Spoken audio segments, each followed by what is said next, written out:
Soy Jeffrey Edward Epstein y mi dirección de residencia es en el 6100 de Red Hook Boulevard en las Islas Vírgenes.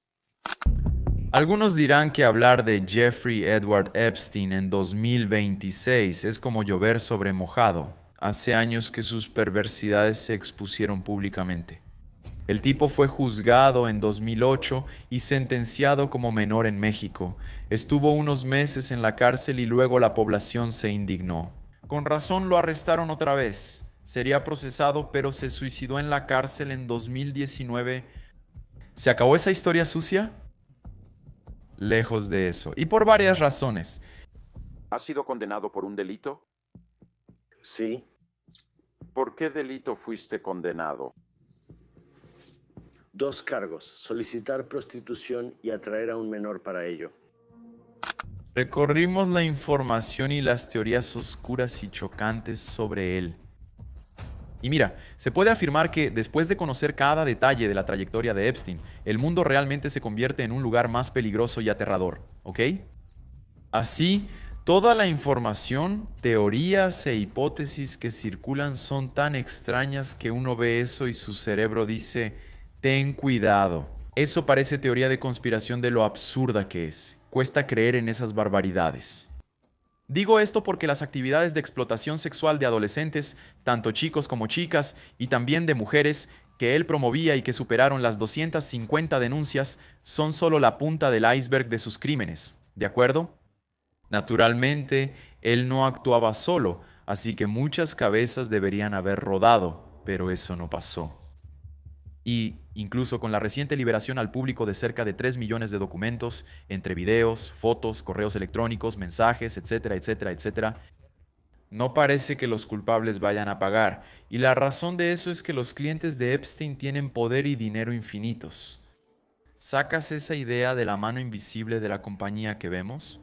No sabes quién es, solo escuchas de eso.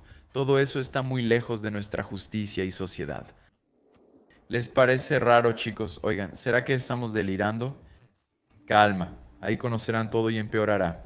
Y el video de hoy es así. Un resumen general, con mucho contexto, de esa forma que les gusta, detalle por detalle, armando cada eslabón de esta cadena. Es más o menos así.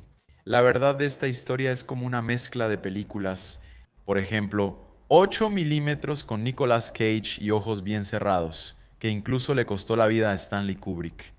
Entonces quédate conmigo, quédate hasta el final y después dime qué piensas ahí en los comentarios. De acuerdo, yo soy Marcos Campos, sean todos muy bienvenidos. Necesito resumir rápido la biografía del personaje principal, ¿vale? Para que así todas las hipótesis más macabras tengan pleno sentido, entiendan esta biografía completa como ladrillo por ladrillo. Los eslabones que se van cerrando, los porqués, cómo una persona puede tener un poder irrestricto así, estar aparentemente en la cima de la pirámide comandando todo, ¿vale? Supuestamente. Vamos a ver. La versión oficial dice que los padres de Jeffrey Epstein se casaron en 1952 y él nació en 1953. Sus padres, Pauline y Seymour, eran judíos pobres en Estados Unidos durante la difícil posguerra de la Segunda Guerra Mundial.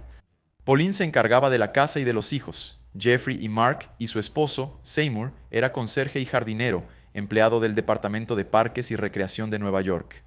En esa realidad, ¿cuál sería el destino probable de los hermanos Epstein? Incluso con las mejores oportunidades y la suerte de su lado. En el caso de Jeffrey, aparentemente todo el universo estaba alineado y conspirando a su favor, ¿de acuerdo? Estudió en escuelas públicas con buen desempeño en música y en 1971 ingresó al Instituto de Ciencias Matemáticas de la Universidad de Nueva York. Eso fue a los 18 años. 3 años después, en 1974, dejó la universidad sin graduarse. Solo 2 meses después de abandonar la carrera, Epstein comenzó a trabajar como profesor de física y matemáticas para adolescentes en la Dalton School, en Manhattan. Un puesto, digamos, muy por encima de sus calificaciones, ¿no? Y de la evidente falta de experiencia. El futuro va a sugerir después que consiguió ese trabajo ahí por su coeficiente intelectual, o sea, por la recomendación de alguien con influencia dentro de la institución educativa. En la Dalton School, él permaneció durante 2 años con un comportamiento totalmente inapropiado. Socializa con alumnos menores en fiestas con alcohol y coquetea con chicas adolescentes. Fíjate nada más. Sin embargo, en esa escuela estudiaban hijos de familias adineradas y prestigiosas. Y por lo que parece, el profesor Epstein, aunque tenía fallas de carácter y no era gran cosa en matemáticas y física, era un excelente vendedor de sí mismo. Sobre todo en reuniones de padres y maestros fue haciendo amistades en la escuela, ¿sabes? Bueno, en resumen, él creó lazos estrechos con Alan Greenberg, el director ejecutivo de la compañía Barry Stearns. Ese hombre, amigos, era padre de un par de adolescentes que estudiaban ahí, que eran alumnos de Epstein. Así que cuando en 1976 lo despidieron de ese trabajo, el señor Greenberg le ofreció al profesor un empleo en Bear Stearns, que es descrita como una financiera operadora de la bolsa de valores. Sin duda, una gran oportunidad profesional. Ahora, hagamos una breve pausa para reflexionar, ¿de acuerdo? Situaciones que solo pasan en series como Blacklist. ¿Lo han pensado? O el tipo nació con mucha suerte apuntando a un cráter perfecto de la luna, o algo más pasaba ahí. No es posible. Pronto exploraremos esas teorías, ¿vale?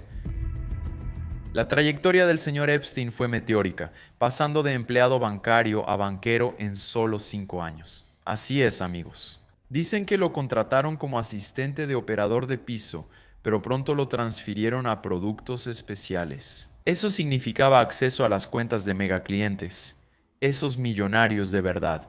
Elogiado por su habilidad para moverse en ese entorno y obtener ganancias para Bear Stearns, se convirtió en accionista y casi socio. En 1981 fue invitado a retirarse por violar normas internas, pero salió por la puerta grande. Luego, Epstein fundó su financiera y mantuvo relaciones amistosas y negocios con sus exjefes casi 30 años, hasta que su imperio empezó a caer. Con recientes denuncias de delitos sexuales, ahí me viene a la mente esa historia de que los negocios son los negocios, ¿no? El tipo estaba ahí, necesitaba cumplir con las directrices de la empresa. Vas a tener que salir, pero afuera platicamos. Y mira, por eso la gente lo llama financiero estadounidense, ¿verdad? Era, digamos, un pez gordo, chicos, una ballena de las inversiones. En los años 80, lo extraño se hizo más evidente, especialmente cuando Epstein fundó su consultora financiera, Intercontinental Assets Group Inc., que tenía como misión recuperar para sus clientes dinero supuestamente robado, desviado de las cuentas de sus clientes por corredores y abogados fraudulentos. Bueno, voy a hacer aquí una observación, ¿vale? ¿Ha visto la frase "nunca fue suerte, siempre fue Dios"? En el caso de Epstein, definitivamente no fue suerte ni Dios, ¿cierto? A menos que él llamara a Dios a otra cosa que ya se manifestaba, pero había alguien detrás dándole poder, ¿vale? Pero ¿sabe qué bastidor es ese, verdad? Igual que ese episodio de la serie Blacklist. ¿Conoce al hacedor de reyes, Kingmaker? Pues sí. ¿Y sabe por qué le estoy diciendo esto? Porque está en la web, amigos, para que todos lo vean, investiguen y se den cuenta de que el propio Epstein describió su trabajo como el de un cazador de recompensas de alto nivel. En esa época, él ya presumía de hacer consultorías para gobiernos y ricos, ayudando a recuperar fondos desviados. Cazador de reliquias, fondos desviados.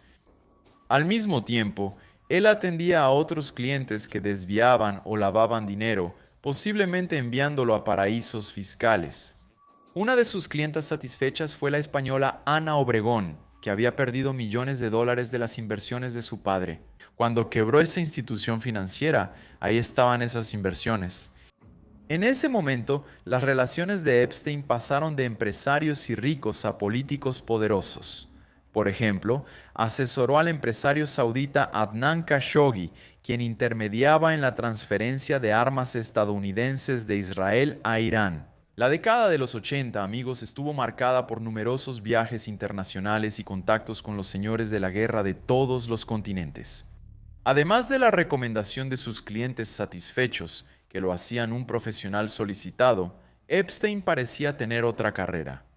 Él les decía a algunos que era un agente de inteligencia de la CIA, tanto que poseía armas restringidas. Además, tenía un pasaporte austriaco extraoficial con su foto, un nombre falso y una dirección en Arabia Saudita.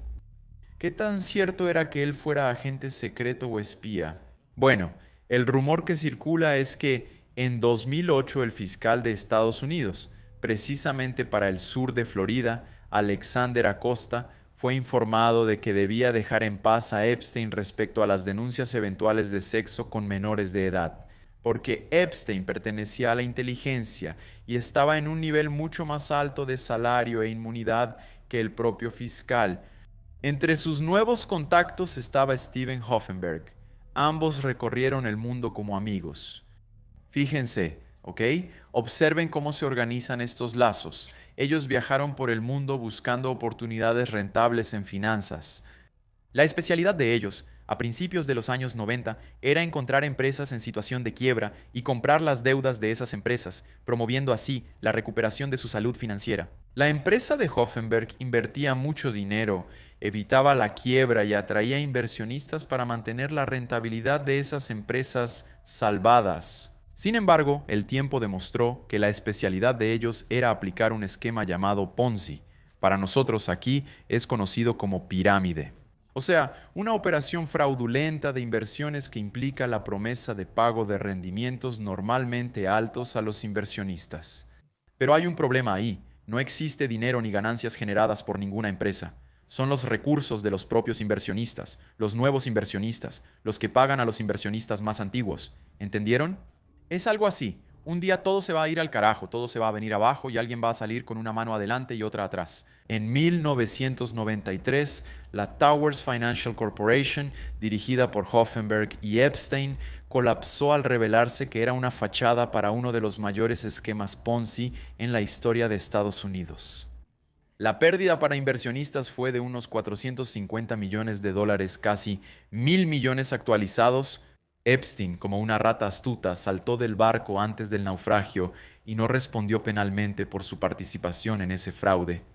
En ese ámbito financiero, él continuó destacando, llegando a ser el brazo derecho del multimillonario Leslie Wexner, presidente y director general de L. Brands y Victoria's Secret. La confianza era tal que Epstein tenía un poder notarial con facultades ilimitadas. O sea, él podía contratar personas, comprar, vender, poseer, hacer lo que quisiera, hacer préstamos, realizar cualquier actividad, amigos, de naturaleza jurídica en nombre de Wexner. Si eso era normal, común, creemos que no, ¿verdad? Porque al menos no para un consultor, porque en este caso, amigos, Epstein no era un socio ni un hijo heredero. Ya saben cómo funciona, ¿no? Pero con Victoria's Secret él subió un nuevo escalón en la vida, ¿ok? Y Victoria's Secret, para quien no lo sepa, es así, en homenaje a la reina Victoria. Es una de las marcas más lucrativas, ¿verdad? Negocio de lencería y cosméticos. Gana miles de millones y hace campañas con las modelos más caras. Era un tipo común, hijo de familia humilde, de unos 40 años entonces, que se volvió muy influyente y poderoso en ese mundo de lujo, belleza y ostentación. En 1996, Epstein cambió el nombre de su empresa a Financial Trust Company y transfirió su sede a la isla de St. Thomas, en las Islas Vírgenes de Estados Unidos, donde el impuesto sobre la renta era aproximadamente el 10% de lo que se paga en América, una ventaja fiscal absurda que le permitía ganar muchísimo dinero legalmente. En ese tiempo, surge una larga lista de otros negocios suyos. ¿Ok? Inversiones en revistas y celebridades como Nuestra Caras, así, de la época, asociación con ejecutivos de prensa y del cine. Noticias más recientes, de 2015, publicadas por el periódico israelí Haaretz, informan que Epstein fue inversionista de una startup llamada Report Homeland Security Carbine. Esa startup estaba conectada con la industria de defensa de Israel. Fíjate, sobre ese tema las acusaciones actuales son que el empresario o tal vez agente de la CIA, vendió a Israel secretos militares para el desarrollo de armas atómicas, gente o armas nucleares.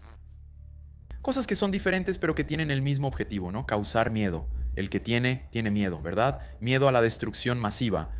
Si respiramos más despacio y analizamos la trayectoria, notaremos que Epstein se hizo millonario mientras cultivaba amistades con hombres poderosos de distintas áreas.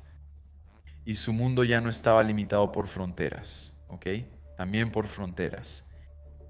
Para cualquier hombre bien intencionado, eso ya es peligroso, ¿no? Todo ese poder sin restricciones. Por cuestiones de ego, la posibilidad de sobrepasar las leyes y todos los comportamientos éticos y aún así quedar impune. Pero para un tipo malintencionado, amigos míos, eso equivale al acceso total y sin restricciones a los subterráneos del infierno. ¿No es así? Un sitio sin frenos morales. Entonces llega el momento, el instante de presentar la otra cara de Jeffrey Edward Epstein. Eso que explotó en los medios, la explotación sexual de niñas y mujeres, desde adolescentes de 14 años hasta mujeres mayores.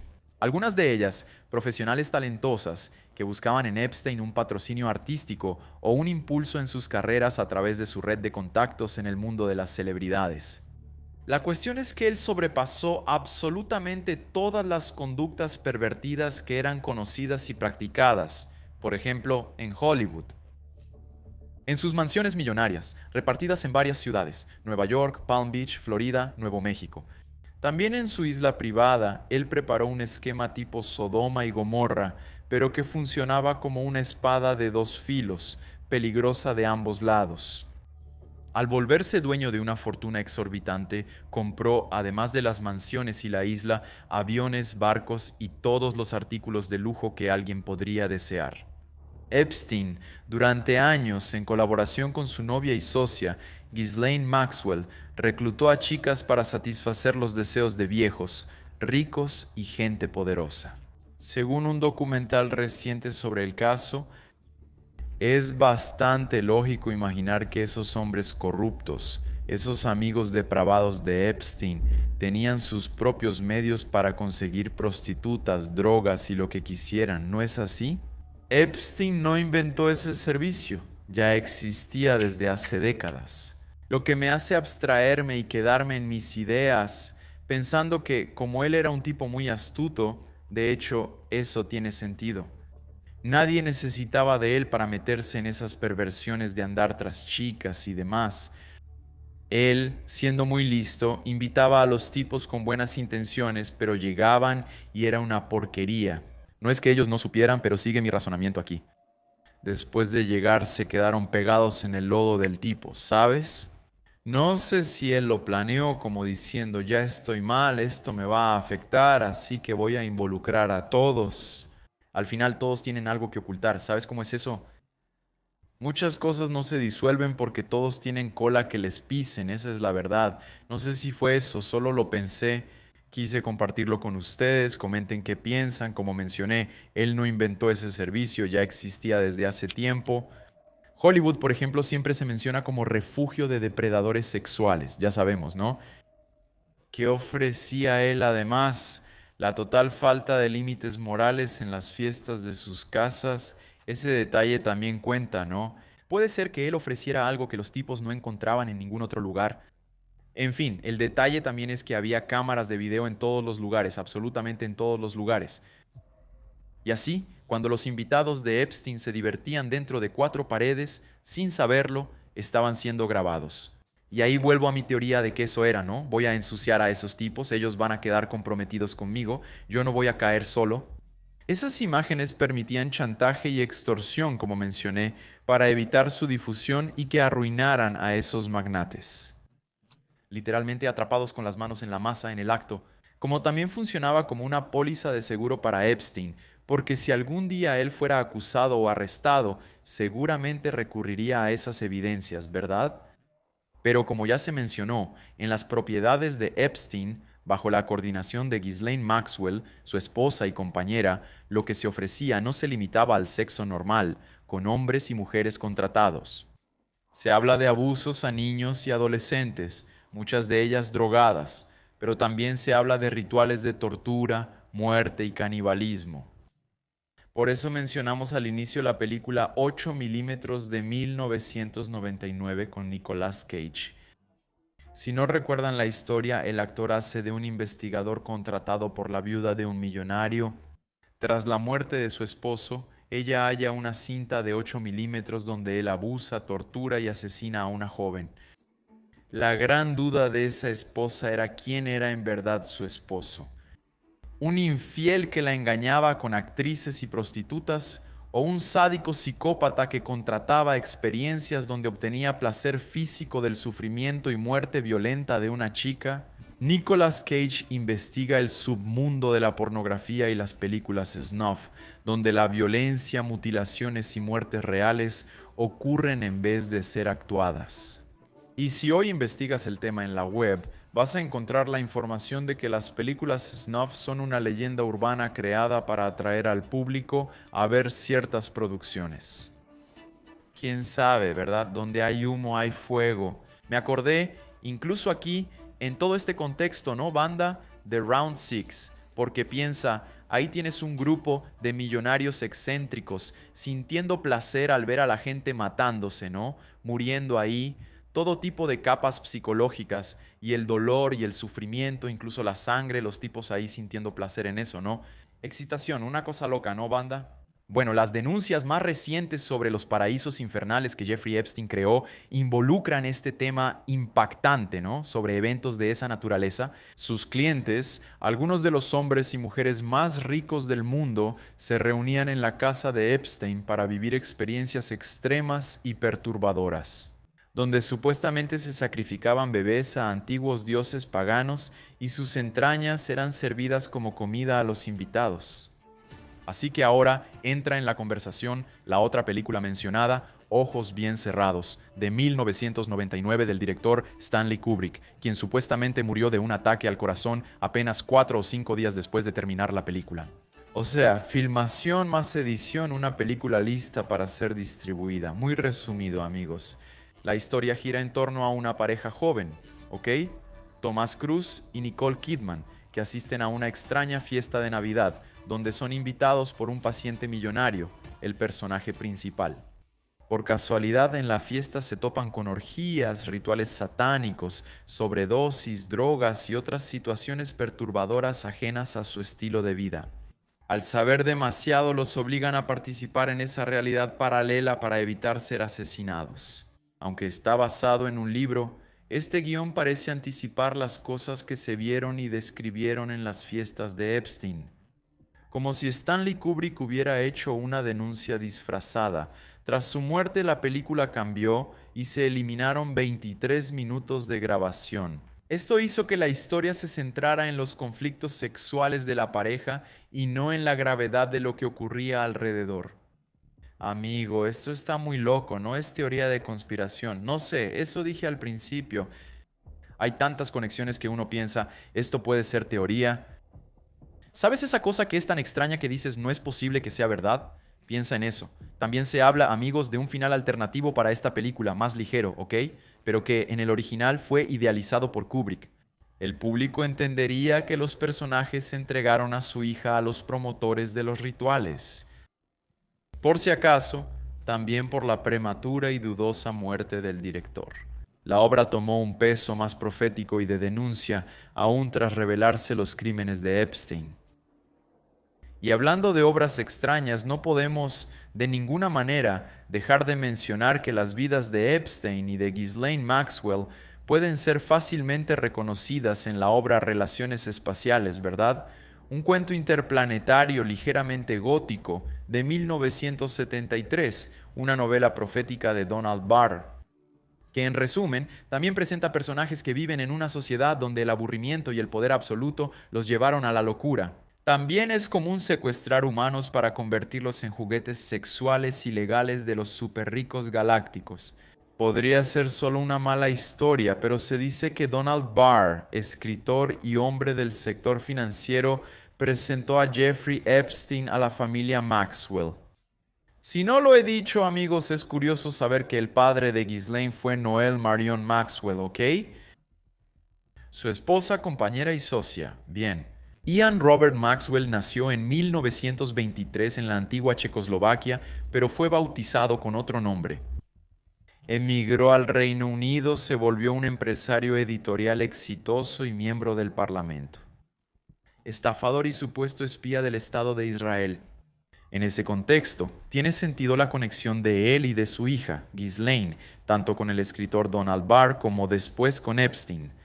El mundo de los ricos es más pequeño que el nuestro, amigos. Increíblemente, a las fiestas salvajes en casa de Jeffrey asistían casi todos los ricos del mundo. Piensa en un rico, lanza la moneda, el que salga estaba ahí. Como por ejemplo Leonardo DiCaprio, músicos famosos, empresarios también como Bill Gates, presidentes de Estados Unidos, Donald Trump, Bill Clinton, también políticos como John Kennedy. Solo bromeo, era para ver si estaban atentos porque el video de hoy está fuerte, ¿no? En ese tiempo, Kennedy ya había muerto, pero varios presidentes y expresidentes de Estados Unidos visitaron la casa de Epstein, ¿ok? Entre esos que ya mencioné también está George Bush y otro personaje importante que también apareció por ahí, el expríncipe Andrés Mountbatten Windsor, hermano del rey Carlos III. Desde nuestra perspectiva, amigos, la pareja Ghislaine y Epstein estaban, de manera permanente, lanzando sus redes o sus anzuelos. Ellos ofrecían drogas, sexo, rock and roll, todo tipo de cosas que puedan imaginar que existen en el mundo. Caía en su trampa quien quería. Quien era ingenuo o quien también era demoníaco y deseaba ir más allá de las perversiones que ya practicaban con sus propios proveedores más discretos y confiables tal vez. Podemos mencionar esto porque cientos de personas pasaron por esas casas y fiestas. Ronaldo Fenómeno, el jugador brasileño, estuvo ahí y fue fotografiado. Eso daba prestigio a los eventos, ¿verdad? Muchos famosos asistieron puntuales, como Ronaldo. Yo, siendo precavido, tendré cautela aquí, ¿verdad? Existen millones de fotos de Epstein al lado de celebridades como Michael Jackson y tantos otros. Personas que, por sus propias trayectorias personales y profesionales, también le daban credibilidad e influencia a Epstein. De pronto, el tipo era un loco sin límites y buscaba esas cosas y perversiones. ¿Quieren ver la demostración más extrema de esta práctica? Incluso el científico Stephen Hawking visitó la isla de Epstein. Se dice que adaptaron un submarino para que Hawking pudiera acceder con su silla de ruedas. El científico recorrió en submarino la isla privada de Epstein junto a él y Ghislaine. Y entonces, amigos, Stephen Hawking fue un físico teórico, cosmólogo, escritor y profesor británico, conocido por su aporte a la ciencia y como uno de los científicos más destacados de los siglos XX y XXI. En la foto aparecía junto a Epstein. Además, fuentes afirman que Epstein invirtió millones en investigaciones genéticas. Y las teorías van desde la mejora de la raza humana, eugenesia, hasta la creación de híbridos y supersoldados. Ustedes pueden elegir las hipótesis, pero que los laboratorios de embriología eran financiados por él, y eso era, ¿ok? Incluso hay nombre de médico, hay nombre de investigación, dirección, todo está documentado. Incluso se dice que quería perpetuarse en hijos genéticamente modificados. Cosas de ese tipo, cosas que uno ve en una película de repente de un científico psicópata sin ética y con mucho dinero, ¿verdad? Derramando placer ahí, si me entienden. Todo eso y los abusos contra niñas y mujeres ya se ha explorado desde 2008. Las nuevas cuestiones relacionadas con Jeffrey Epstein explotaron el 30 de enero, ahora de 2026 también, nuevas cuestiones. Cuando el Departamento de Justicia de los Estados Unidos metió los pies en el pecho y liberó el mayor lote de archivos en la historia del caso. Son 3 millones de páginas, 2.000 videos, 180.000 imágenes. Eso provocó un caos en el universo habitado, pues la aparente prisa por cumplir la ley de transparencia resultó incluso en errores de principiantes. Abogados de las víctimas denunciaron que el gobierno no ocultó los nombres de casi 100 sobrevivientes. Fotos íntimas y datos sensibles fueron públicos por horas antes de borrarse. Eso es muy extraño. El Departamento de Justicia admitió el error, pero el daño ya estaba hecho, ¿no? Queda la pregunta, ¿fue incompetencia o un intento de desalentar futuras denuncias? Lamentablemente, entre los archivos surgieron organigramas del FBI mostrando cómo Epstein reclutaba chicas pagando cientos de dólares para que ellas trajeran a otras amigas.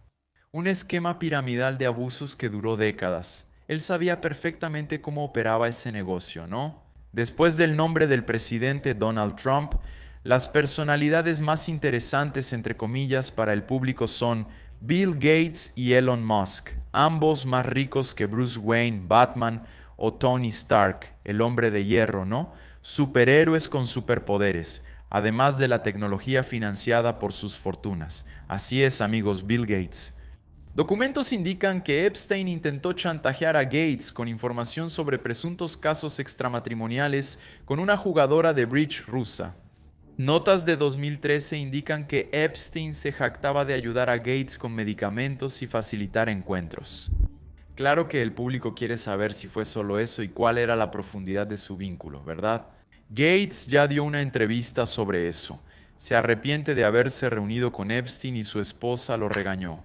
Como te dije, amigo, cuando salpica la mierda, el olor cuesta quitarse. Correos de 2012 y 2013 muestran a Elon Musk preguntando a Epstein sobre las fiestas más salvajes en la isla. Aunque Musk dice que no visitó las islas, los correos muestran a Epstein ofreciéndole helicópteros para él y Tallulah Riley.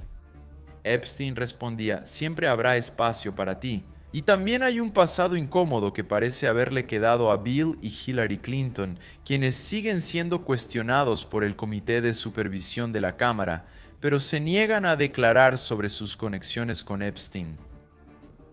Casi la misma situación es la de Donald Trump, que, aunque prometió la liberación total de documentos, también aparece en los registros de vuelo de 93 a 96. Los registros indican que el presidente viajó al menos 8 veces en el jet de Epstein. Trump afirma que las acusaciones son falsas o inventadas y que se enviaron al FBI hace años. Sin embargo, persiste la presión pública para que todos expliquen su relación con ese círculo social. Incluso nombres brasileños como Lula y Bolsonaro aparecen en menciones periféricas y conversaciones de terceros, mostrando que los tentáculos de Epstein buscaban influencias en todos los rincones del mundo. Hay una publicación de BP que menciona a alguien conversando con Epstein. Se comentó que Bolsonaro fue apuñalado en Brasil y él respondió, mejor él que yo, algo así. Amigos, Dios mío, es increíble. Muchas personas han muerto en este enredo de perversión que es la podredumbre y el pie en el infierno de esta historia. La abogada Virginia Giuffre falleció el 24 de abril de 2025 en Australia. Ella vivía allá y pasó de ser víctima a activista contra los abusos sexuales de Epstein y Ghislaine Maxwell. Su valentía y determinación inspiraron a otras víctimas a denunciar y lograr la investigación y condena de Jeffrey Epstein. También falleció su socio y compañero, el francés Jean-Luc Brunel. La muerte ocurrió en circunstancias sospechosas, dentro de una prisión, mientras él esperaba su juicio. Epstein viajaba a Brasil y contactaba a personas que le conseguían prostitutas, incluidas menores de edad. Estas conexiones se hacían mediante Jean-Luc y su agencia Fachada de Modelos, que en realidad era parte del esquema de captación de niñas y mujeres para tráfico humano. Jean-Luc murió como encubrimiento, o él y Jeffrey Epstein viven con otra identidad en algún paraíso disfrutando su dinero. Mientras leen los artículos y se burlan de las vidas que arruinaron, porque eso también pasa, ¿no?